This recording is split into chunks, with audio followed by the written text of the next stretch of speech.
Lorraine was sure she would get home safely that night, but she didn't know someone had been following her.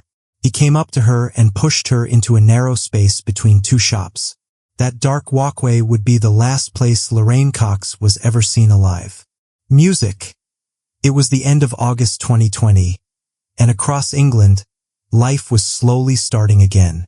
After months of staying home during lockdown, people were going back to restaurants, bars, and streets they had missed.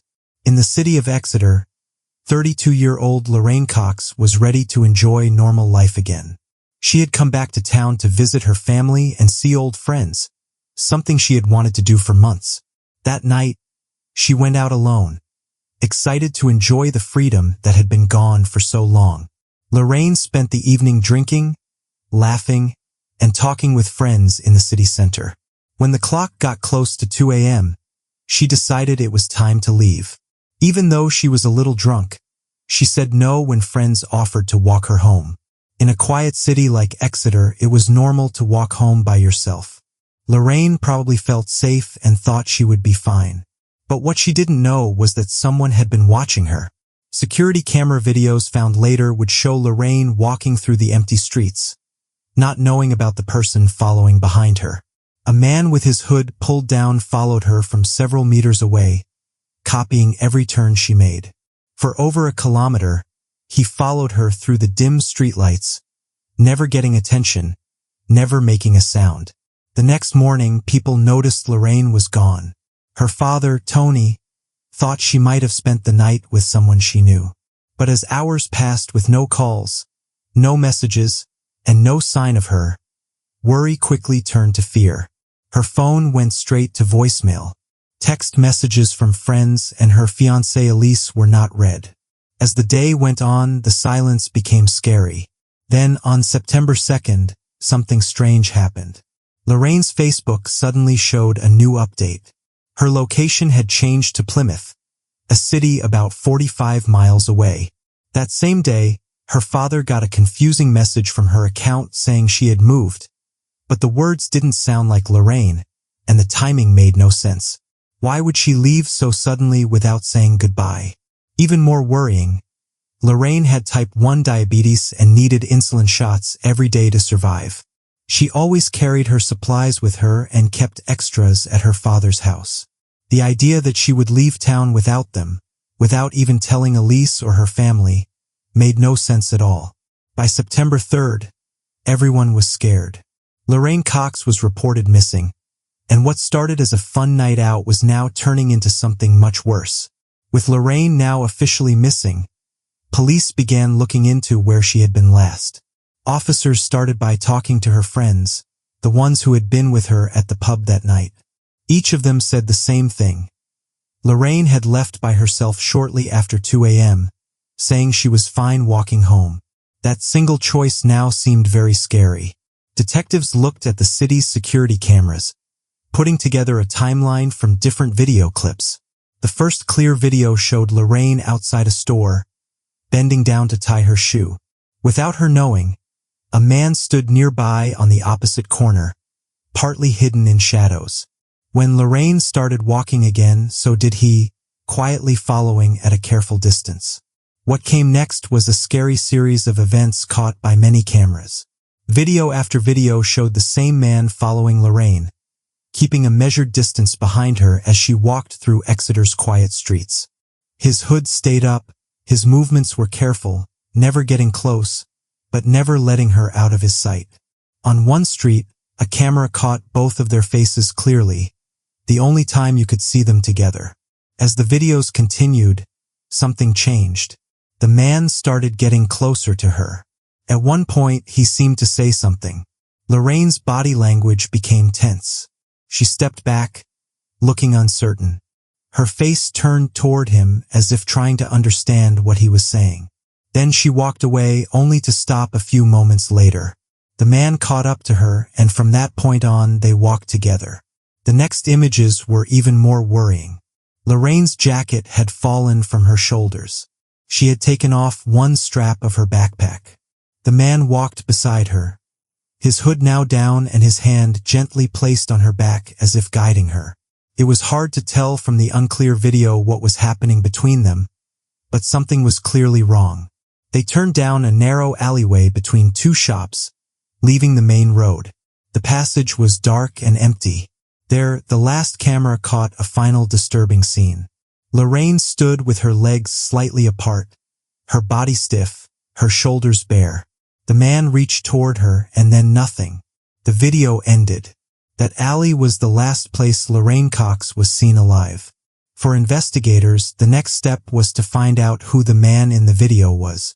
They had a face but no name. It wasn't until several days later, on September 8th, that they found an important clue. Police discovered 6 garbage bags, hidden in a back hallway behind a kebab shop in the city center.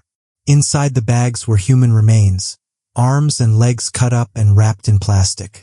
Officers immediately checked security camera videos from the area. There they saw a familiar person entering the back entrance of the kebab shop. He matched the man seen following Lorraine on the night she disappeared. The shop owner, when asked, said his name was Christopher Mayer, a tenant living in the apartment above the restaurant. But when police arrested him later that day, the truth came out quickly.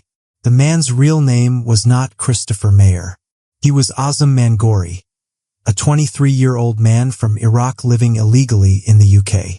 And he was about to become the main suspect in a murder case that was only getting more disturbing. The arrest of Azam Mangori was an important moment in the investigation. But even though police had their suspect, they still didn't have one important thing: the rest of Lorraine's body. Finding her arms and legs in trash bags behind the kebab shop was terrible enough. But where was the rest of her body? And what had actually happened to her?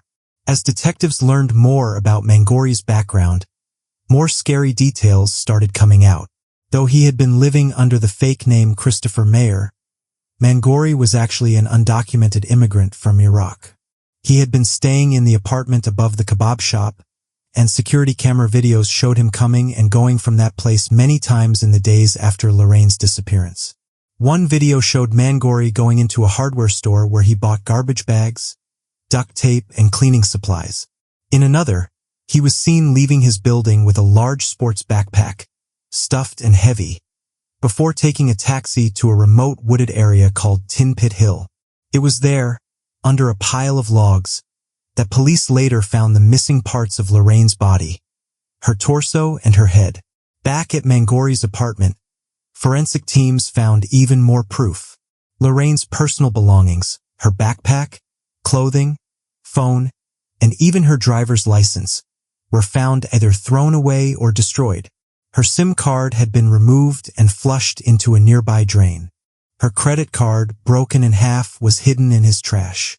In the kitchen, traces of blood were found even though someone had clearly tried to clean the scene. Even more disturbing, when officers looked at Mangori's phone, they found dozens of conversations where he pretended to be a male escort. While he had said during questioning that he was gay and had no interest in women, his digital history told a very different story. Investigators thought he had lied about his sexuality to avoid suspicion and make his actions seem less suspicious. Neighbors also added to the growing case. One neighbor said that Mangori had asked about the local garbage collection schedule around the time of Lorraine's disappearance. Another said they had noticed a bad smell coming from the bins near the kebab shop. That smell, it turned out, was not from food waste. The autopsy later confirmed that Lorraine had likely died on September 1st, the night she vanished. Although the exact cause of death couldn't be determined for certain, there was no evidence of drug overdose or diabetes problems. Instead, investigators found that Lorraine's own t-shirt had been pushed into her mouth, blocking her airway, a strong sign of suffocation. Faced with all the evidence against him, Mangori finally spoke. During his trial, he gave a version of events that was as strange as it was disturbing. He claimed that he and Lorraine had met on the street and suddenly agreed to a one-night stand. According to him, they had sex in an alleyway and then went back to his apartment where they drank, smoked, and used drugs. He claimed that when he woke up the next morning, Lorraine was already dead, cold, not responding, and without a pulse. Afraid of being blamed and not sure how to contact emergency services, he panicked. Instead of calling for help, he spent the next 5 days living with her body, trying to figure out what to do. His solution, in his own words, was to cut up her body. He said he hallucinated during the act, imagining insects and strange creatures coming out of her mouth. That, he said, was why he stuffed her shirt inside, to stop the visions. His explanation for everything was that he was scared, confused, and high. But to prosecutors, this wasn't confusion. It was cold, calculated hiding of a horrible crime. What Mangori didn't know was that while he was trying to cover his tracks, detectives were carefully putting together theirs. As the trial of Azam Mangori started in March 2021, the courtroom quickly became a fight between his unbelievable explanations and the prosecution's strong, undeniable evidence. The jury was shown a case that was as disturbing as it was complicated. One involving lies, manipulation, and an unthinkable level of cruelty. Mangori's defense was based on the idea that Lorraine's death had been an accident. He said again that the two had agreed to have sex, use drugs, and that she simply died in her sleep. He said that as an undocumented immigrant, he had panicked and made terrible decisions out of fear, not evil. To support his claim, Mangori shared a short audio recording he had secretly made during his first conversation with Lorraine on the street, which he claimed proved the interaction had been agreed upon. But the prosecution destroyed these arguments. They argued that Mangori's story was full of lies and that his actions in the hours and days after Lorraine's death said a lot. Instead of calling for help, he had carefully destroyed her identity, destroyed her property, tried to mislead her loved ones, and mistreated her body. They showed evidence of internet searches found on his phone for topics like how to dig a grave by hand and how long does it take for a body to decompose. Prosecutors also pointed to his social media activity, like a video he posted shortly before cutting up Lorraine's body where he casually smoked while a creepy song played in the background, including lyrics like, "I cry when angels deserve to die." Perhaps most damning of all was the forensic evidence. Tests showed no drugs in Lorraine's system, only minimal alcohol, consistent with the drinks she'd had that night. Her insulin levels were normal, ruling out any diabetes emergency. The condition of her body and the forensic scene left no doubt that she had died by suffocation and that her death had not been sudden or accidental. The prosecution also suggested that Mangori may have continued to violate Lorraine even after her death, a possibility that added another layer of horror to an already sickening case. After 5 emotionally difficult weeks, the jury returned a verdict. It took them just 5 hours of thinking to find Azam Mangori guilty of murder. He was sentenced to life in prison with the possibility of parole after 20 years. If he were to serve only the minimum, he would still be behind bars until at least the age of 45. After the verdict, Lorraine's family tried to grieve and heal as best they could. An online fundraiser quickly raised the money needed to pay for her funeral. Because of COVID-19 restrictions, only a small group of loved ones could attend the service. But those who were there remembered her as a lively, caring woman who had touched many lives. The kebab shop where Mangori lived and worked soon closed. Despite attempts by the owner to rename and fix up the place, the connection with the crime was too strong. Locals refused to forget what had happened there. Graffiti appeared, windows were damaged, and angry words were shouted at the storefront. On Google Maps, the building, once known as Bodrum Kebab House, can now be found under a new name, but the haunting memory remains. 2 years before Lorraine's murder, in 2018, she had a terrifying experience that now seemed disturbingly like a warning. At a party, a man named Robert Prout had been caught touching her while she slept. He was later convicted for that and for separate charges related to another victim, receiving a 10-year sentence in early 2021, the same time Mangori's trial was taking place. Not long after Lorraine Cox's case made headlines, another tragedy struck the UK, one that would once again shake the nation to its core. Sarah Everard, a 33-year-old woman, was kidnapped and murdered by a serving police officer while walking home alone. It was the evening of March 3, 2021, when Sarah decided to leave her friend's house in the Clapham area of South London and walk home to her flat in Brixton. It was around 9 p.m., a time when most people would think the streets were still pretty safe, especially in a familiar neighborhood. Sarah, like many women, chose what she believed to be the safer path: well-lit main roads, busy intersections, and clear visibility. She wore bright clothing and running shoes. She called her boyfriend while walking and stayed on the phone for nearly 15 minutes, a common trick many women used to feel safer when walking alone at night. Sarah's last known sighting came from a doorbell camera on Pointers Road at 9:28 p.m., followed just minutes later by footage from the dash cam of a passing police car. By 9:34 p.m., everything changed. That was the moment Wayne Couzens, a serving officer with the Metropolitan Police, pulled his rental car over on the pavement near Pointers Court. He got out, showed his police ID card to Sarah, and handcuffed her under the false pretense of arresting her for breaking COVID-19 restrictions. Couzens had carefully planned the kidnapping. Just days before, he had rented a white Vauxhall Crossland from a company in Dover.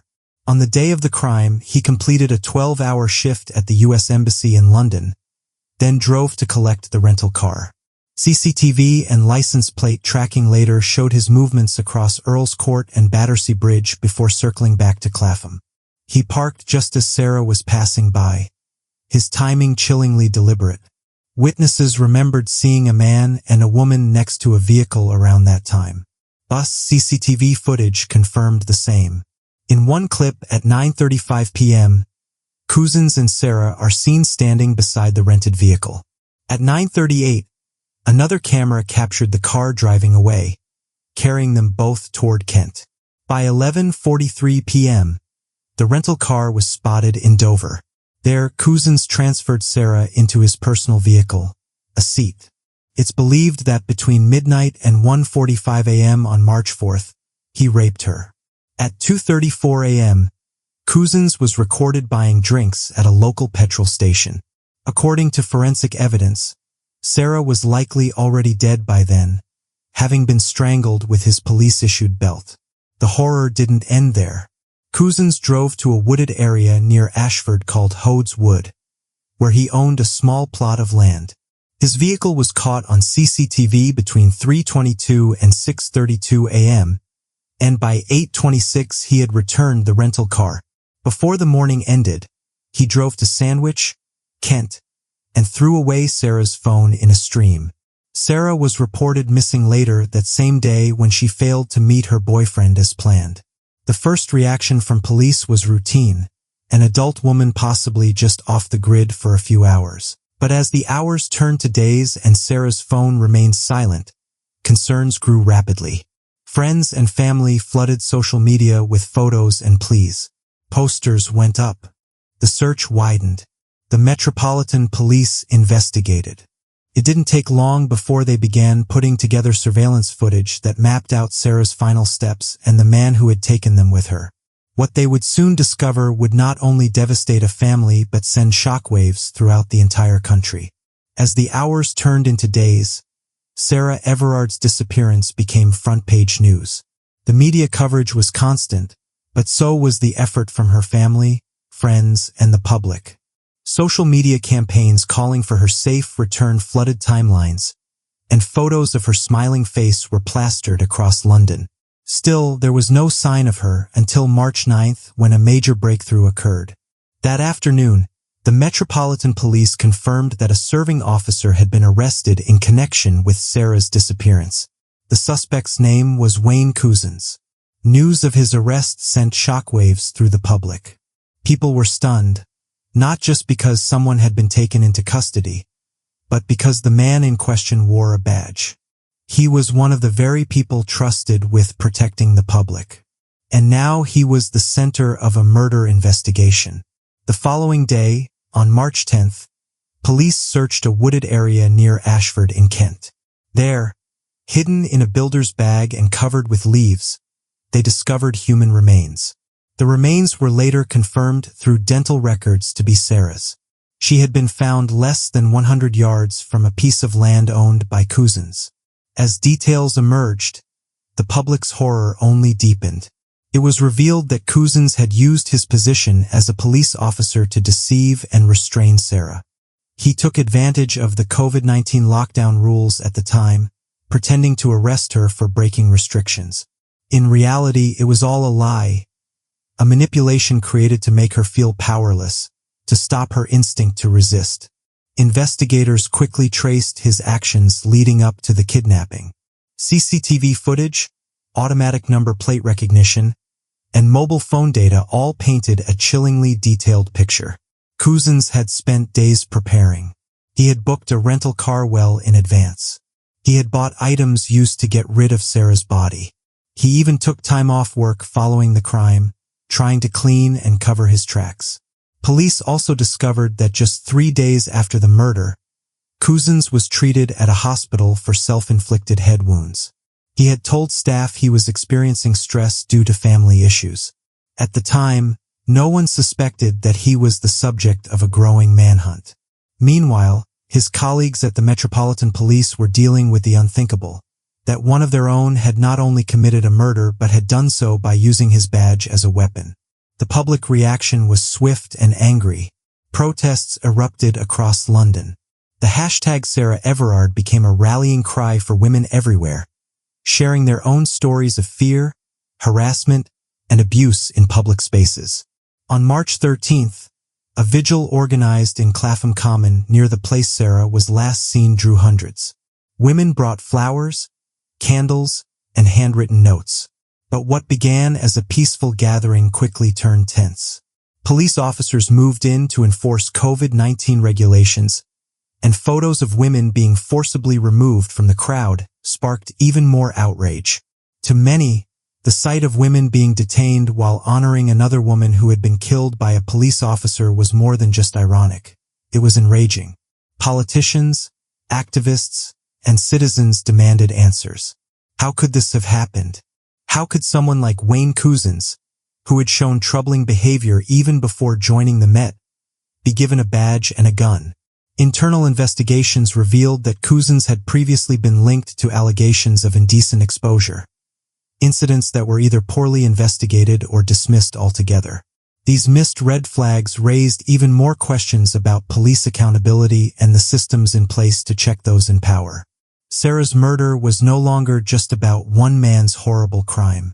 It had become a symbol of system failure, of deep-rooted gender violence, and of a demand for change. As public grief turned to outrage, attention shifted to the man at the center of it all, Wayne Cousins. He wasn't just any suspect. He was a trained firearms officer in the elite Parliamentary and Diplomatic Protection Unit, tasked with guarding high-security sites like embassies and Parliament itself. The revelation that someone in such a position had used his authority to commit a kidnapping and murder was not only disturbing, it was destabilizing. The British public was forced to deal with a terrifying question. If you can't trust the police, who can you trust? Cousins appeared in court on March 13th, just 10 days after Sarah's disappearance. At first, the charges were limited, kidnapping and murder. But as more evidence came out, so did a clear picture of just how calculated his actions had been. Prosecutors revealed that Cousins had made multiple online searches in the weeks before the crime, including terms like rape, police abuse of power, and how to abduct a woman. It wasn't just a sudden act of violence. It was planned. Authorities also uncovered disturbing elements about Cousins's behavior leading up to the murder. He had been reported for indecent exposure on 2 separate occasions, once in 2015 and again just days before he kidnapped Sarah. In the second incident, which happened at a McDonald's drive-thru in Kent, staff reported him exposing himself in broad daylight. The report was made, but no action followed. That missed opportunity became one of the most criticized failures in the entire case. On June 8th, Cousins pleaded guilty to the kidnapping and rape of Sarah Everard. Then on July 9th, he admitted to her murder as well. With his plea, the question was no longer whether he did it, it was why.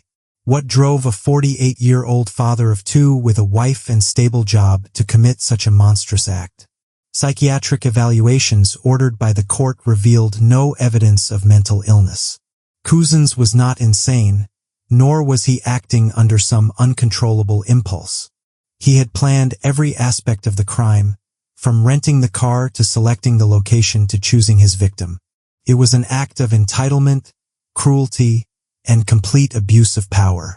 The court also heard heartbreaking testimony from Sarah's family. Her mother described the unbearable pain of losing her daughter, the emptiness that now filled her daily life.